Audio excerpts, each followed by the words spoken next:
All right, well, I think that's a plan. Whoever says 100% the most will have to play maximum amount of fortifications in their next game.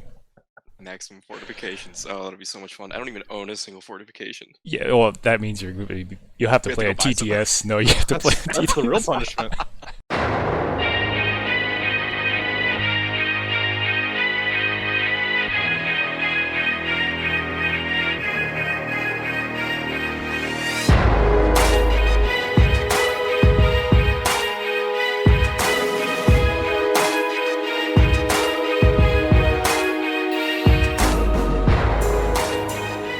All right, everybody, welcome back to the GDFC podcast, episode 2, where we're going to be diving into 9th edition and some of the reveals that they have done so far. I'm joined once again by Dustin Quebedeaux, the Bayou Badass himself. Welcome from the swamplands of my basement, I guess. And we couldn't leave home without the Midwest mess himself, Brian Moy. Ahoy, ahoy. Oh, gosh. Well, while I have you guys here, I've been kind of asking everyone this week, so what is your favorite 40k model? Well, I'm going to jump on this one because I have two. I'm going to go with two that I love. So the first one is a retro model from 1989. It is a Metal Work Weird Boy model. So it's two warp heads, if you even know what that is. If you do, hey, gold star to you. And they are holding... That's a weird choice. Yes, so two warp It's heads. a weird boy choice. They're holding the weird boy like he's a cannon. And they have his mouth tipped open, and he's shooting a psychic blast out through his lips. It is incredible. I use it in every single game I play Weird Boy in. The more current one is the what is her name? Lucia Vane model from the Rogue Crater set that came out with Kill Team. But she can be legally played, and she's amazing. And there is even some debate if she is even actually a human because she is armed with Eldar technology. Oh, that's heresy. Very, very heretical. Favorite 40k models. Well, since he got to pick two, I'm going to pick two. No, you picked two last week. You only get one. Oh, dropping the hammer. Dropping the hammer. Well, you know what? I'm still going to pick two anyway because I just played a dual avatar list again. And I'm going to pick my Forge World Avatar of Cain. I think that model just looks so awesome. If you ever played Dawn of War 2, that's the image that always come to my mind when I think about the Avatar, and immediately had to pick that one up. And I actually love the Incarn. I think the Incarn is a really cool, super detailed model, and it's just gorgeous. It's absolutely gorgeous. But if I had to pick one out of the two, I would pick the Forge World Avatar. Mad respect for that Forge World Avatar. I've seen him 3 times in games with myself, and he slaps so hard. Pink mists all my knobs. It's amazing. Hey, true story. The Forge World Avatar took down Mortarion yesterday. I believe it. Yep, he can hit. He can punch. We are ruling with cool, and boy, that the Incarn is just such a fun unit to play with. And there's something very satisfying about having two avatars on the battlefield just doing their thing and not giving a care in the world. Love it. Well, I am under the understanding, though, that Cain was shattered and spread throughout the galaxy quite recently. Oh, yes, my 4-year-old son got a little too excited and... Slaanesh himself shattered the model, but he's since been repaired and put back together and brought back to the craft world. So your son or the model? Another day. You have to sacrifice a young king, right, to bring the Avatar up. So that's right. Well, the Court of the Young King put him back together, and the Avatars had a wonderful showing yesterday on the tabletop. So I was very pleased with his performance. I look forward to seeing him stomp around. Now, I can imagine some of you guess what my favorite model would be. If I had to just pick one, I am in love with the new Ragnar. Ragnar's this beautiful blend of sort of the old style Marines, but Primaris-fied and made new. And for me, it's definitely the most dynamic of all the new Primaris HQs ever released in this Psychic Awakening round. Skull! Awesome model, awesome rules. I'd love to see him every time. Oh yeah, so I'm dying to actually get mine on the table and can't wait to get him to go. Oh, you can just keep him there for a little while. I'm not in a rush to see Ragnar take out like 1,000 points of my army in one phase. So he'll do it. Let's just keep him there for a little while longer. So It's been another busy week for the 40k scene. A lot of rules, a lot of different feelings kind of roaming around there. Mm-hmm. And you Big sort feelings. oh, yeah. And, maybe not necessarily all positive, but let's see if we can maybe put some of these things into perspective because, they started off on Monday with a little light, just kind of back going into the art, but then they sort of dropped the bomb, so to speak, and like released tanks. Talked about blast weapons. They did give us a little bit of a peek at how the cover system is now changing and working, as well as the new keyword in the game, aircraft. They dropped the bomb and then they flew off the table, only to come back on Monday morning to redeploy. Right? Oh, absolutely! Drop another bomb. Oh no! Oh no! I can't take it. So you guys have a lot of flyers. What do you guys think of the new rules? I have access to a lot of flyers. I currently have 2. I do have a Crimson Hunter Exarch, and I do have a Stormwolf. Mm-hmm. And I know for me, seeing the rules, particularly with the ability to start them off the board, opens up a lot of interesting options because a Stormwolf full of Wolfen is usually something you go to, in Inception and creating a list. And in practice, it doesn't ever normally work out because, even being hard to hit, it's still T7 with 14 wounds, and that thing drops fast in a 2,000-point game. So the option to keep them off the board and really just threaten being able to come in anywhere, that is sounding pretty tasty to me.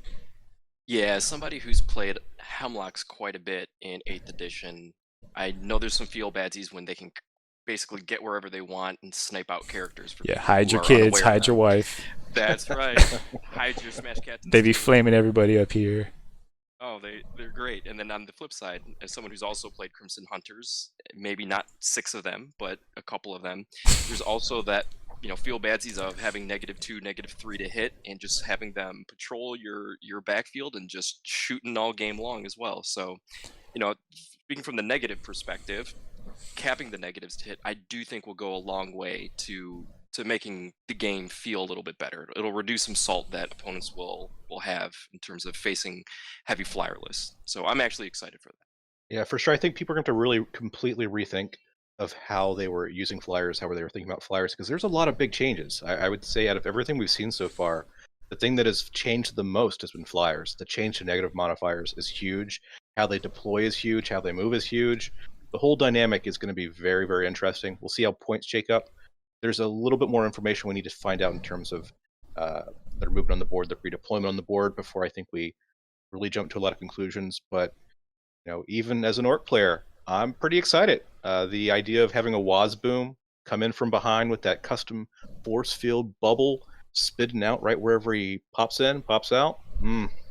Oh, but yeah. Dustin, this is a jump to conclusions game. That's what the community loves to do, right? Maybe not yet for flyers. There's a couple of big pieces we haven't seen that really, really, really decide a lot of stuff. Yeah. I will say that Dustin only jumps to conclusions. Yeah. Oh, only if I roll a 3+ in that cast. Well, it depends how many of your boys are around. There you go.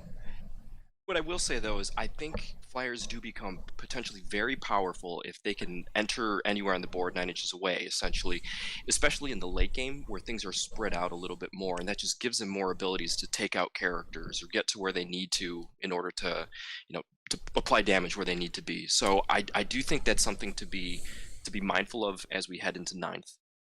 I like that because I think it puts them in more of a niche and actually gives them a job to perform. In a game where angles are so much more important, flyers will sort of have that premium ability to find the angles that you need to, right? You can't hide from an aircraft coming to right. A-10 warthog your ass. Right. But as somebody who's ever faced the Eldari flyer spam, which I'm proud to say I have never fielded more than 3 flyers, there can be a lot of angst when these flyers really, they don't need certain line of sight, or they can get to wherever they want to shoot whatever they want to shoot, and they carry a ton of firepower, and they're not necessarily, they're durable too. A lot of these flyers are pretty hard to take out. 12 wounds, 6 toughness, minuses to hit, bonuses to their cover. So I'm curious to see how GW handles the balancing of it all, especially from a points perspective, but I'm very positive and optimistic about their role in the game now. I think that's where we might see a premium put on flyers, because if they are able to find the angles, that's definitely an advantage for them in the new rule system. So I think it's easier to apply the point increase to flyers if that is a benefit that they're all sort of able to find, especially with how they're probably going to work with reinforcements and coming in and off the board. I think we're going to see how it shakes out first in terms of the point increase. The change to the negative modifiers is actually really, really huge, and I'm concerned about the durability of a flyer moving into ninth, because if you could stack -2 on it, that changed a lot in terms of its ability to stay on the board. And capping at 1, which they're going to innately have from, almost all of them are going to have from just being super fast. I don't know. We'll see. Ninth is looking to be a pretty deadly game. Oh, And, yeah. Yeah. And to be fair, again, we don't have the full rules. We do Yes. know if the -1 to hit is just from the flyer, being aircraft. Could a -1 to hit from infantry, moving with heavy weapons also apply? Mhm. I'm not entirely sure. My guess would be maybe, but again, we're still only looking at a snapshot of the rules. So From Well, what they we're have still given out. us, though, it's all the hit modifiers do not stack. Well, they stack, but they cap at +1, -1. If you change the actual stat line, though, that could stack. So right That's a now, good the point. -1 for heavy weapons for infantry that move would not stack with the hard to hit penalty for trying to shoot at a flyer. Good point. I do have a lot of questions. I'm waiting to be answered about movement around flyers now, because they did release showing that you can get within engagement range of flyers and they don't really block your path, but they still have that really big footprint of a base. Yeah, And even if they don't block your path, this is not a new rule. This is something that came out before. We've already been playing around with. Even if you can move to that flyer base, it doesn't mean that you necessarily can fully clear it. They're huge, and if you only got a 4-inch move, if you're a Terminator, it's not going to work out for you. You're going to be stuck on the other side of that airplane base. yeah, I mean, and now they didn't restrict things that have fly from moving within engagement range either. So according to what we saw on the community side, I could move my Smash Captain right next to the flyer and then automatically be in engagement range without charging. So I think there's some questions and stuff that we still have to see answered. But I mean, maybe being able to be within that 1 inch of the flyer might make a big enough difference of actually being able to cross and get past the base. The rules aren't even out, and you're already looking to game the system. Always trying to game. That's why I couldn't take flyers before, because I didn't like using them to move block. But then if I wasn't, I felt like I was not being optimal. So I just left You're it at absolutely home. right. You're absolutely right. I mean, I know we've talked about this. Like, the whole to play a flyer optimally almost makes you feel like, hey, I kind of got to be a jerk and move them here. And I know it's kind of that guy move, but hey, if I want to win, if I want to play well, I kind of have to do some of those things, which is why I tend not to play as many flyers. And I know it's the reason why you don't like to play as many flyers as well. Yeah, so hopefully, if it frees and removes that ability, hey, it's, bringing a flyer, if you think it's a cool model, like, you want to sort of have that guilt factor to it. So I'm looking forward to Right. seeing him on the battlefield. Yeah, I agree. Now, one thing I would say that sort of stole the show in regards to vehicles was the ability for vehicles to fire heavy weapons while moving without a hit penalty. Yeah, this is huge. Before their performance was so binary in 8th edition, if they were a non-flying vehicle, for me, even though I'm kind of on the worser end of this change, it's a good change overall. But I think that if tri-pointing continues to be a thing in 9th edition, and we haven't heard anything saying that it's not yet, the allowance for turrets to shoot out of combat, personally, I don't think it's going to be too significant or impactful, just because of the cadence of where melee is at. So, for example, if my melee units are in range to do the fight versus the tank, that means my artillery, which would be the target for the turrets, have generally already achieved what their game goals are, and having those turrets being able to shoot at them, at that stage of the game, turn 3, turn 4, I'm not too concerned about it. The more significant change, in my opinion, in regards to the tank shooting is for the other weapons that aren't the turret. So things like flamers, high volume sponsoons, the heavy bolters, stuff like that can shoot them out of the combat that they're already in. And we might see, a complete change in terms of what sponsoons people are bringing, what additional weapons. People are talking a lot about flamers right now, just as kind of an anti-melee choice to get your Lehman Russ out of that combat. Oh, absolutely. There's going to be a ton of the pew pew smash. They joke about GW released their brand new Primaris Dreadnought, and it just didn't go well with the rules, so they released a brand new edition so that it sells and does well in 9th edition. But I think you're absolutely right. There's going to be a whole new dynamic with a lot of these vehicles and the those sponson weapons or sponsoon weapons, It's a flamers and Bayou bolters. talker there. The body talker. Uh, I think it's going to be crucial because they say that you can still choose to target something that you're not in engagement range with, as long as you are able to clear what's in front of you, right? So if you can flame the grots that are touching you, you can still shoot your battle cannon at something juicy. So Mhm. I think there's going to be a lot of play there. Yeah, I think it as a primarily combat player myself, I think it provides some very interesting choices because now when you are wanting to consolidate into a vehicle to kind of stop it from shooting it next turn, or in this case, really force it to shoot at that unit this turn. I think it does force you to make those decisions, and they did talk about making more interesting choices and opening up more choices for you to make because you really want the victory to be won, or you want victory to feel like it came from all these many choices you made throughout the game. Oh yeah, even at list building, this opens up so much for list building too. Yeah, I mean, you see people in chat always talking about. I mean, it's breathing new life into the Plague Burst Crawler. It's breathing new life into even the Humble Hellhound. If you magnetized your vehicles, I think you're going to be very happy you did. And if you didn't, you'll be Magnets on snapping some everything. plastic. Yeah. Yep. Even like you said, like the Telemon hasn't had some play for Custodes players for a while, but Dreadnoughts, period.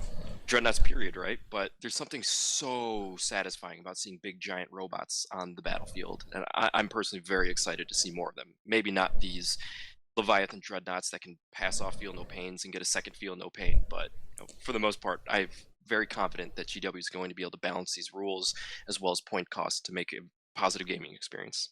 Yeah, we'll have to see because that was the big blind side for the Iron Hands list, and really, I think the only way to stop it from just creaming you is to get that dang dreadnought in the melee, where it's not going to do anything to you. Yeah, but that's got the trade and it just falls back. Yeah, you could wrap him to where he's stuck and just impotently bonking you, 3 times a turn. But it was better than getting Docket off the board. But now, if he's in melee by a couple of your Reavers, those Reavers aren't going to be living very long. Yeah, double Sword Cannon, double Heavy Flamer. It's not going to be fun. No. Good night. So with the vehicle rebuild, they also did talk about blast weapons, which, probably the bigger tanks are going to have a lot of these multi-shot weapons being converted into these big blast weapons. What do you guys think of the change that they previewed there? Dustin, would you like to take it away first? Sure. As our Horde player who's been super enthusiastic about all the awesome changes of the game that are going to benefit your wonderful orcs. I am enthusiastic about the changes for 9th, but I know that it's true. There has been a lot of negativity, especially from the Horde armies in terms of the blast weapons in particular. My take on it, though, is, again, like with the changes to tanks firing into combat, I'm not as concerned about the blast weapons. The idea of foot slogging a unit across the board, I think by the time at the end of 8th edition, it was pretty uncommon. I think you saw that in a lot of casual games. With the competitive scene, it really wasn't a thing. Most units that were melee-centric, most hordes that were wanting to get a melee, think Wolfens, Orc Boys, GSC units, they weren't walking. They were coming from Deep Strike. They were trying to guarantee that 9-inch charge was less than that and successful. Blast weapons, they're not going to really impact that dynamic because they're only going to be useful in the Overwatch, which we've heard is going to be less deadly than in 8th. And honestly, Overwatch wasn't really even a factor in my decision making most of the time. Wow. So yeah, so from my view, I really don't think it's not significant the way that a lot of Horde players think it's going to be. My worry is actually more for Titanic units, where they're not as impacted by being in melee. They can just walk out of combat, and they've got that nasty, nasty, nasty, bloody boy murdering Avenger Gatling cannon that I never want to see again. Just take all 30 boys away. But yeah, I think that people are really overwhelmed by the negativity of the idea of the blast weapon. We know the points are going up for them, and we know that there's going to be more options for deep striking, whether it be the standard come in 9 inches away or some sort of outflanking from the table corner. I think the doom and gloom needs not be so heavy. It's don't get me wrong. This is a mark against Horde players. It's specifically built to negatively impact Hordes, which were not exactly top in the top tables. But it's not the end of the world. This is not the end of a Horde playstyle. Yeah, I agree with you, Dustin. Where I'm really excited about a lot of the rules that we've heard so far, like aircraft and blast weapons, is sort of in the immersion factor. It feels more like representative of what it is on the battlefield, and for that I'm excited. I'm again optimistic that GW is going to be able to handle balancing the blast weapons effectiveness on the battlefield with its points and making sure, Brian, like you said, that it's going to be an option, right? If it's going to be good, then hopefully the points are going to be representative of it being good on the battlefield. The one thing that I would say is that it seems a little bit negative or a little bit gloomy for Horde players right now. If we're looking at a lot of the cover rules, the blast rules, if we're looking at some of the stuff that's been released, it would have been nice to throw Hordes a little bone here. Like, hey, here's a stratagem that Hordes are going to get that can counteract all of the blast weapons, or just a little something, So again, I'm very positive that the game will be balanced and it's going to be in a better place than it is today. But that being said, so far it still seems to be a very shooty addition. To their credit, they had the foresight to know that flame weapons would be a problem with this. An auto hitting weapon would be a problem with this. Thematically, the blast roll makes more sense on a flame weapon, but functionally, in terms of the rules, in terms of the play, it would really be a problem for max hits on an auto hitting weapon. Glad we didn't see it. There's been mixed opinions even on that. But fortunately, we're not going to be seeing heavy 2d6 flamethrowers cooking everybody. Yeah, I was glad to see them. They tiered it a little bit. I was expecting a little bit a finer tier structure, because I feel I have a little bit of hesitation because something like the character rule sort of puts this artificial limit on 10 wounds. I think we'll see it sort of affect unit size in that way, where you just have these artificial barriers at like 5 and 10 wounds, avoid that 6 and 11 mark. And I have some faith, because I think it worries me in some outlier cases, something like a wyvern shooting 4d6 shots. If that's a blast weapon, that's a little maybe too punishing against a horde type unit, which over 10 miles, that's not that big.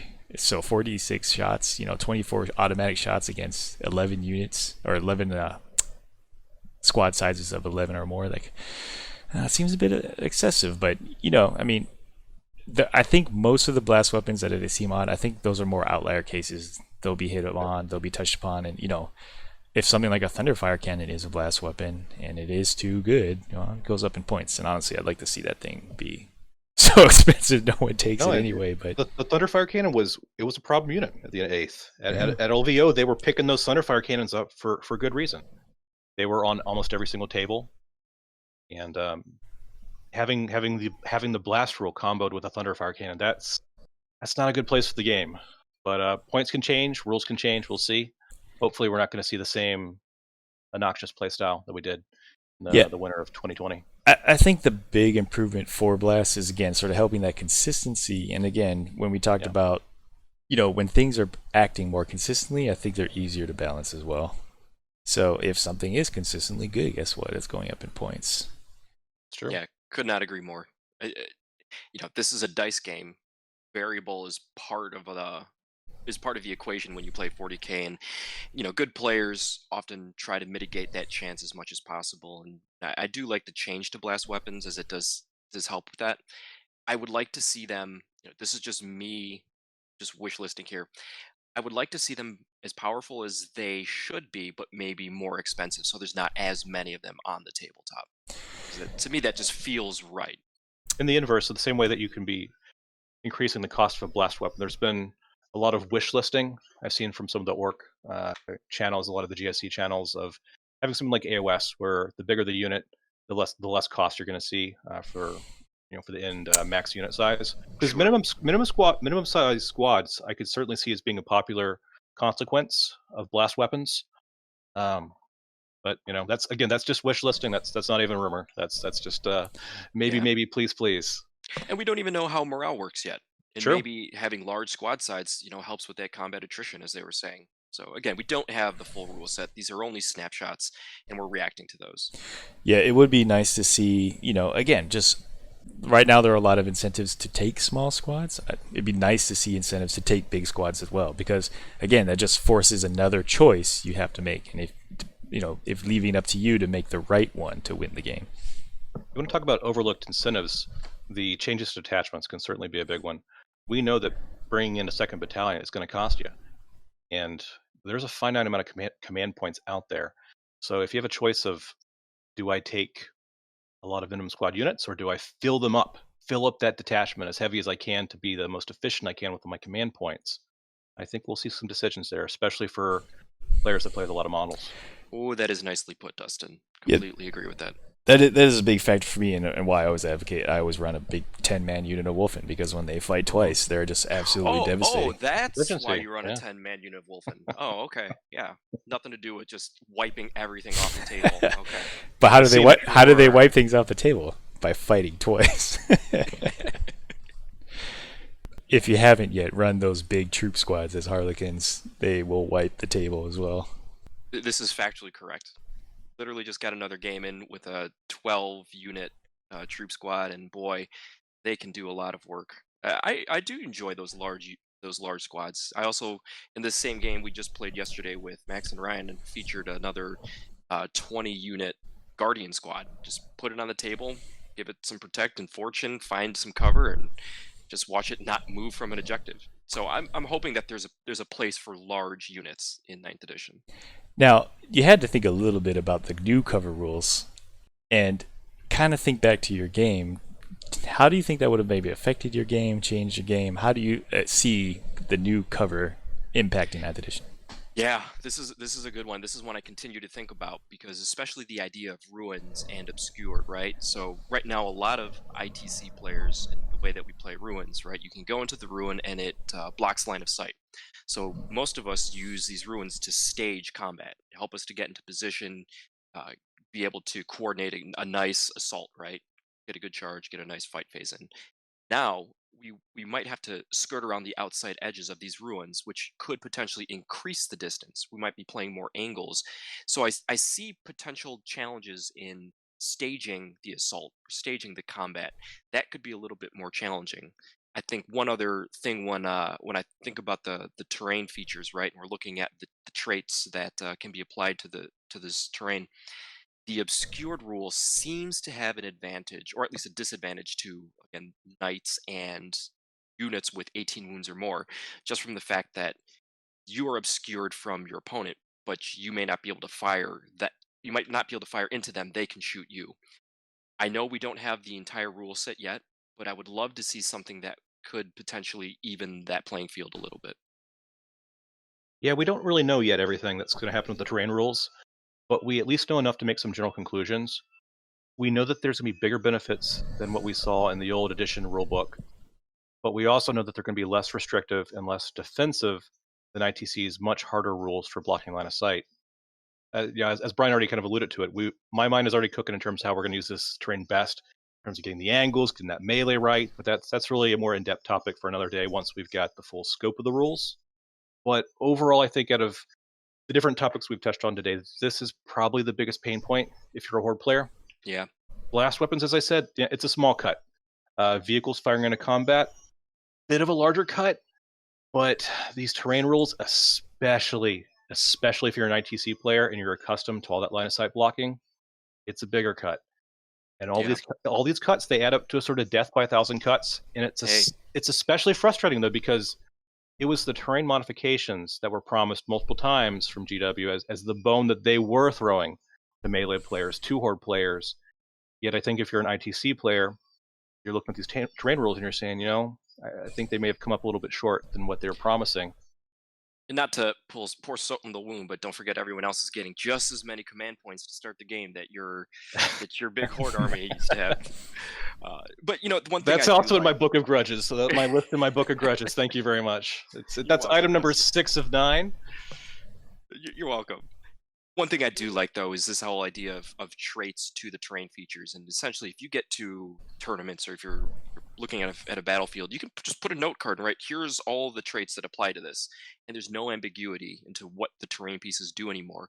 And what I do like is, again, it applies to any terrain. You can make your own homemade terrain, you can use the GW terrain, you can get terrain from anywhere and just apply these traits and have a good gaming experience. So I do like that component.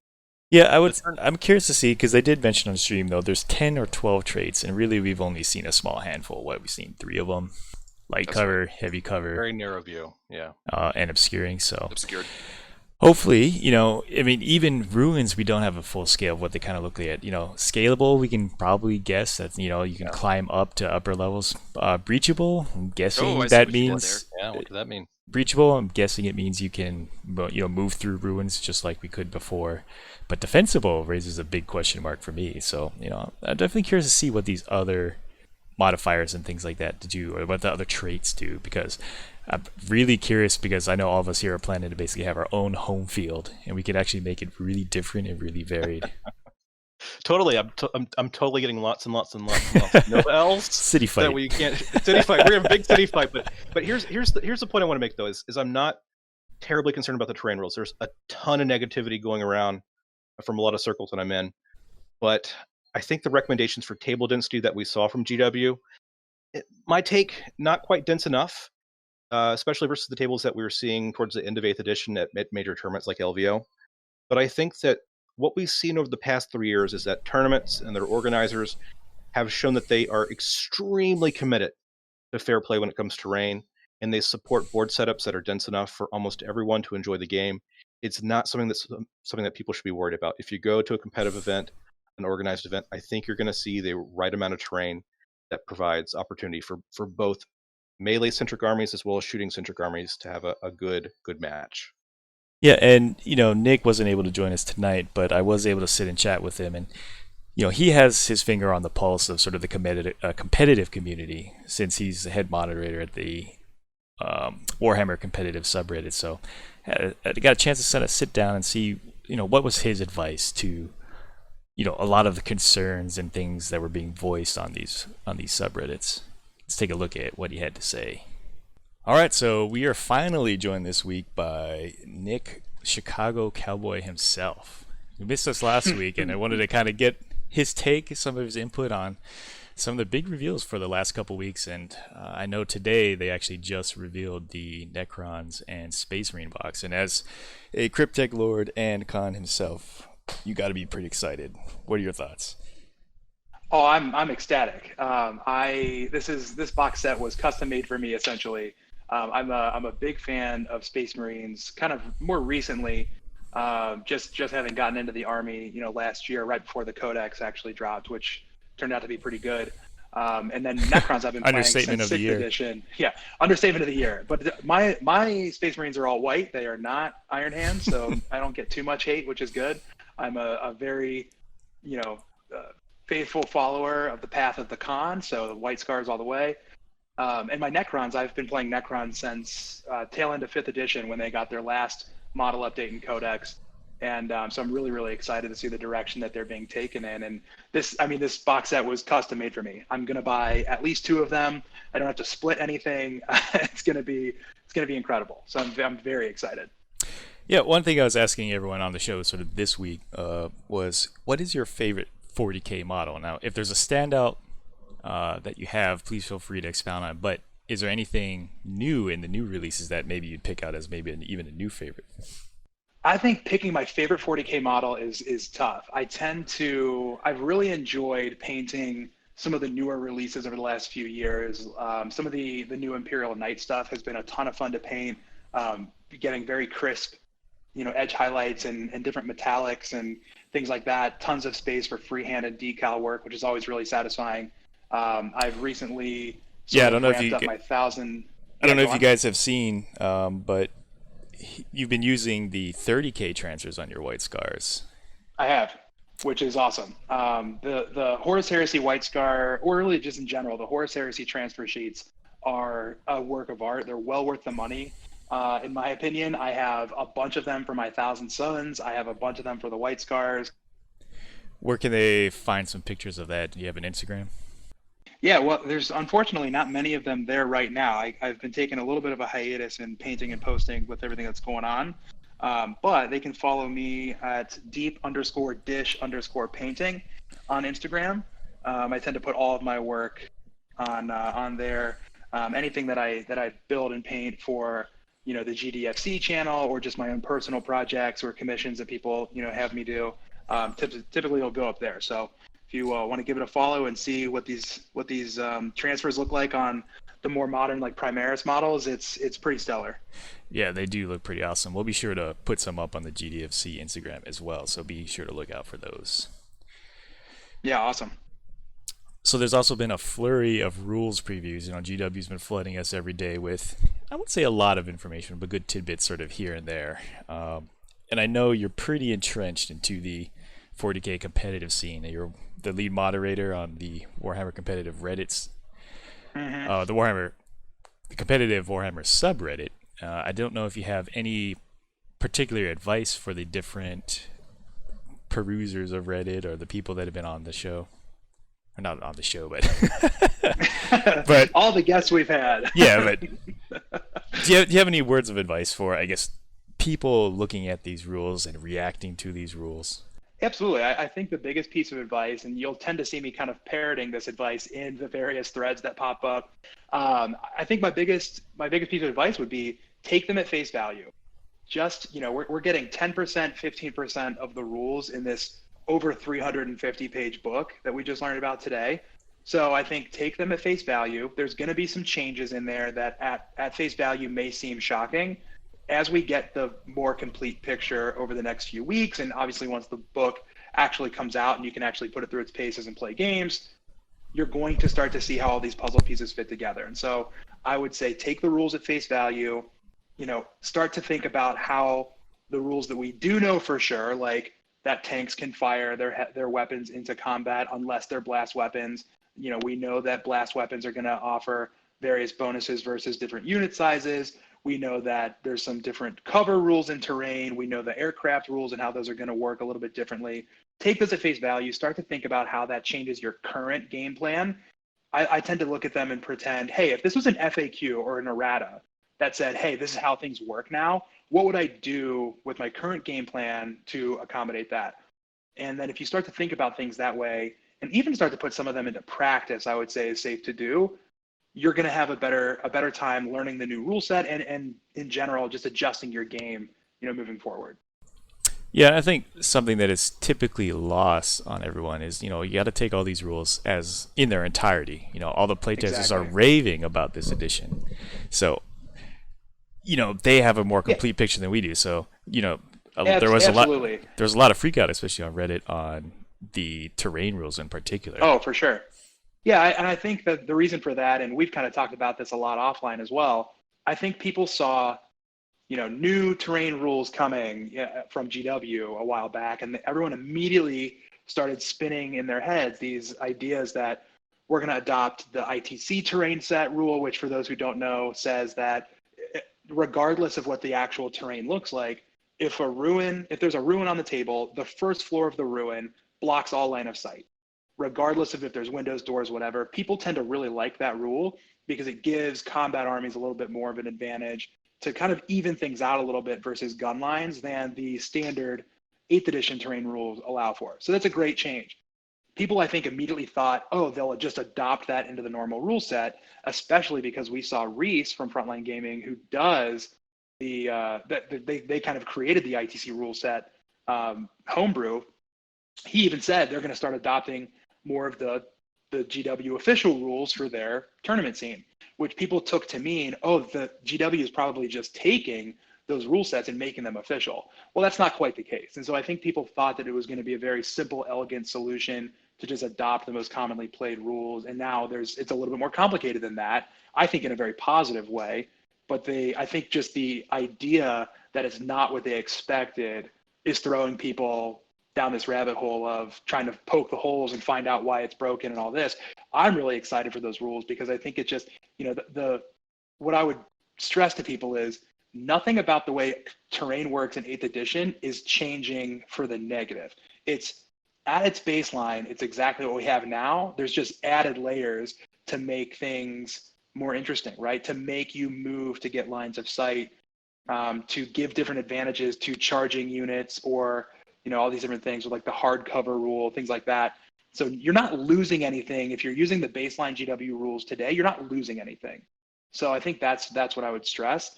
I'm really excited to see how that changes the game and makes things more dynamic. It sounds like you're not going to be able to just sit and cover all game and take pot shots at units. You're going to have to move, either to get lines of sight because terrain's going to be obscuring units, or because you don't want to get charged through hard cover and get, +1 to your opponent's saves on the turn they charge you. So I'm excited for that.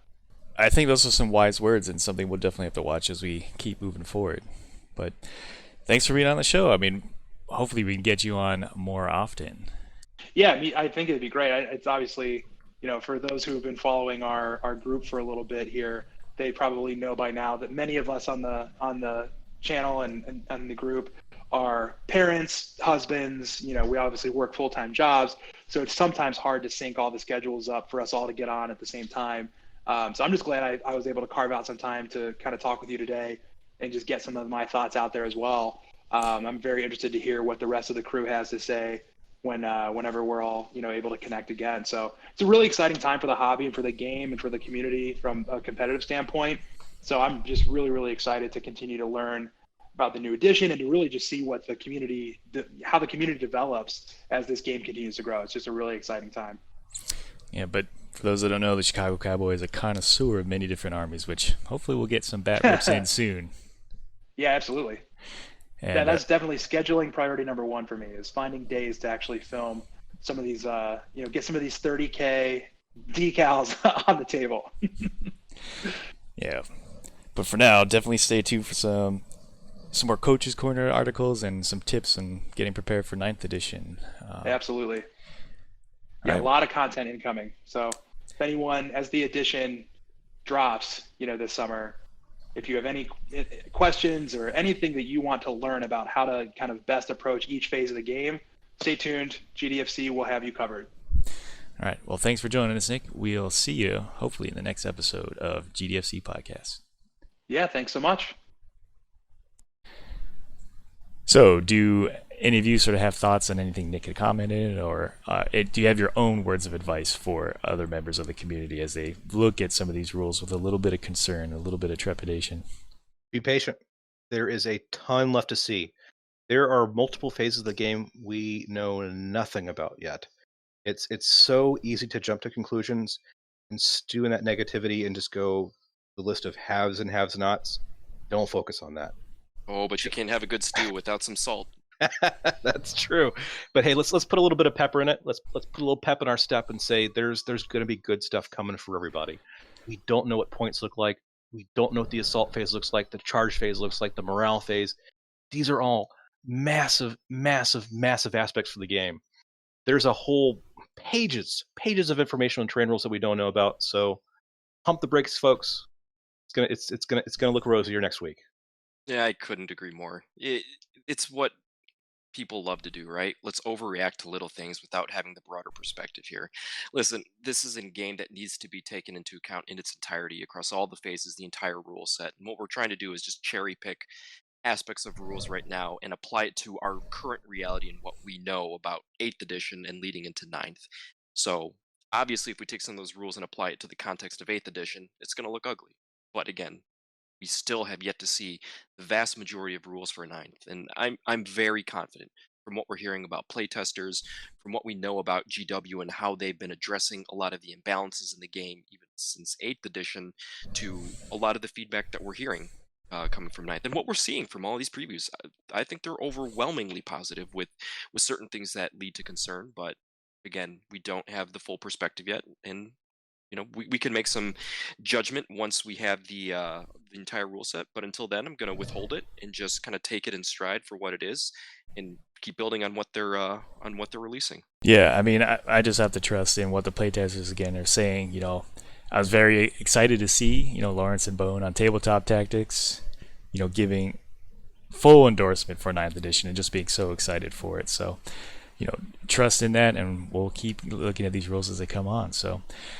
I think those are some wise words from everybody. You know, keep your eyes open, keep your minds open, and then more importantly, keep your ears open because we'll have more content coming to you guys in the coming weeks. Keep your wallets open with those new pockets. Financially, I don't know how I'll recover. Well, you get that stimulus check coming. Don't worry. Oh, yeah. Yeah. What's the minimum age for working these days? Can I put my kids to work for me yet? Yeah, well, stay tuned on grimdarkfilthycasuals.com and the usual social media channels. If you liked what you heard, give us a like and subscribe. If you didn't, feel free to let us know what we can improve upon. And we always want to hear back from you guys, what you want to hear more about, and what kind of questions you have and how the game is going for you. And just like the Kessel Run, if you're on the fence about a rating, feel free to round up. And use the wrong units. And use the wrong units.